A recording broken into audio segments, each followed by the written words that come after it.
Ngayon ho, mga kababayan, nasisilip ng bayang Pilipinas yung travel-travel ng Vice Presidente ho. Ano?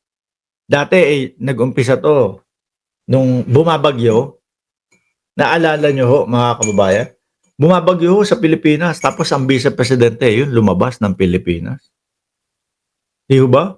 Lumabas, sabi sabi nila manonood ng concert. Eh, ako naman ho hindi ako gano'ng mabilis maniwala na manonood ng concert ang Vice Presidente hangga't hindi po nakikita ng aking mga mata yung mga ebidensya, oh, 'no? Ngayon naman po, nasabihan pang bobo. Bobo kasi sila, eh.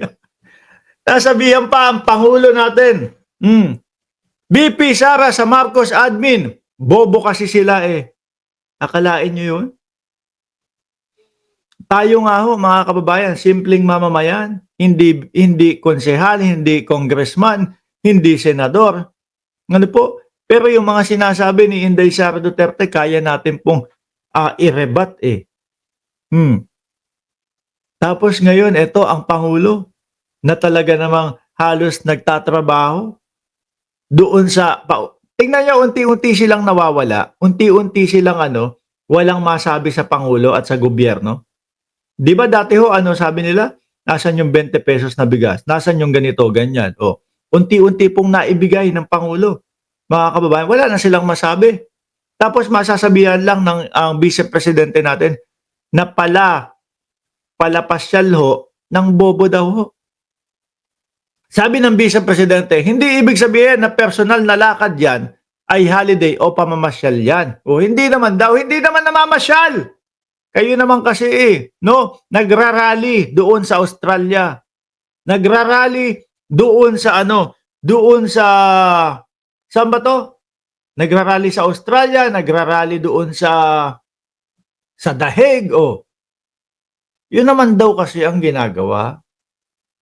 Baka akala ng Vice Presidente, ang kanyang tungkulin, palayain ang dating pangulo. Nakalimutan na yata na buong Pilipinas po, 'no? Na buong Pilipinas po ang kanyang trabaho, hindi lang po sa tatay, hindi lang po sa kamag-anak. Yun ang ibig sabihin ng personal. Sabi, hindi ibig sabihin na personal na lakad yan ay holiday o pamamasyal yan. Yun ang ibig sabihin ng personal. Walang ginamit na pera ng gobyerno. O, wala naman daw ho, mga kababayan. Di ba wala daw ginamit na pera ng gobyerno? Walang ginamit na pera ng gobyerno sa lakad na ito pero nagtatrabaho pa rin ako. Kung hindi sila bobo, maiintindihan nila yung ginagawa ko. Bobo kasi sila, eh. Hindi nga ako, eh.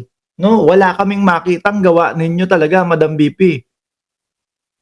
Wala talaga, as in wala po, no. Ito, ang gobyerno ni Pangulong Bongbong Marcos, kilos dito, kilos doon, inuubos ang droga, bulto-bulto yung mga inuhuling droga, babatikusin nyo pa. Nagawa ng paraan po yung ₱20 na bigas, tinawag pang panghayop yung ₱20 na bigas. Di ba, Shiro Kansaki? Saan ka pa? Lahat ng magagandang ginagawa ng gobyernong ito, para kay Inday Sara Duterte, pangit. Parehas lang ho nung mga DDS, mga kababayan. Di ba? At ang nakikita po natin sa Vice Presidente, panay pasyal lang naman po talaga. Simula nung nahuli ang dating Pangulong Duterte, nung nandoon sa The Hague, ano po mga bossing? Simula po nun, 1 buwan ang Vice Presidente sa Hague. Tapos umuwi, sandali. Balik 1 buwan ulit. Umuwi ulit. Australia naman. Sa susunod, saan kaya mamamasyal ang Vice Presidente? Sabi ni Rose Win, Isidro, trabaho na siguro sa kanya yung paglilibot niya. Dora the Explorer siguro sa iba't ibang lugar at mag-rally. Pupunta sa ibang bansa para sabihin na naiirita sa San Juanico Bridge. Correct? At tapos sasabihin pa, yung sa China, yun, mahabang ano yun, mahabang tulay yun. Yung sa China daw ho. Dapat yun ang tourist spot daw ho, mga kababayan. Yung San Juanico Bridge daw, hindi. Diyos ko po, Lord, ano nangyari sa Vice Presidente ng Pilipinas?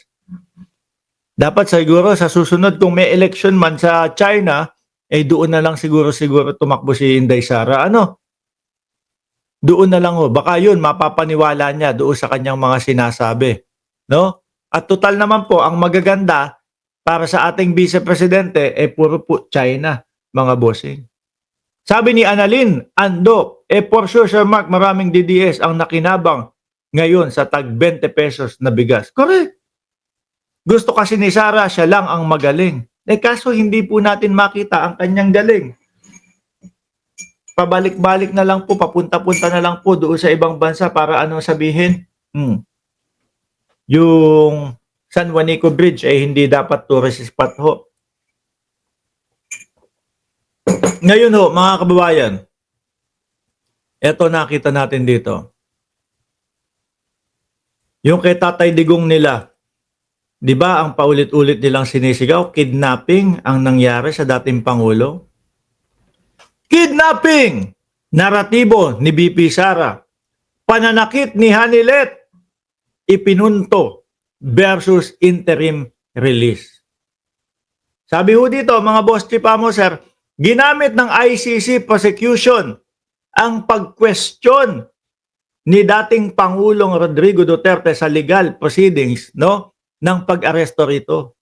Ang paulit-ulit na pagsasabi ni BP Sara Duterte na biktima ng kidnapping ang ama at ang pananakit sa pulis ni Hanilet Abansenya para ipunto na may posibilidad na hindi tutupad sa mga kondisyon ng interim release ang dating presidente. Correct ko.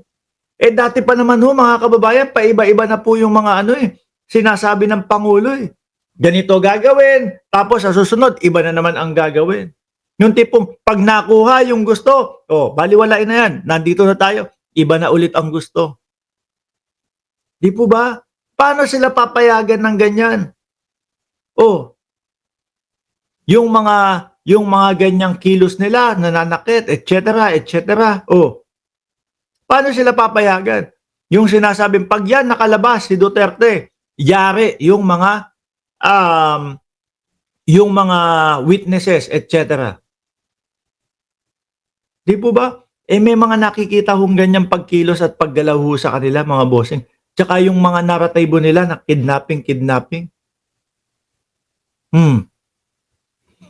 Basahin natin ito. Haba, Sabi dito, Pilipinas Today, sa halip na makatulong, nakasama patuloy ang paulit-ulit na pag-question ni na dating Pangulong Rodrigo Duterte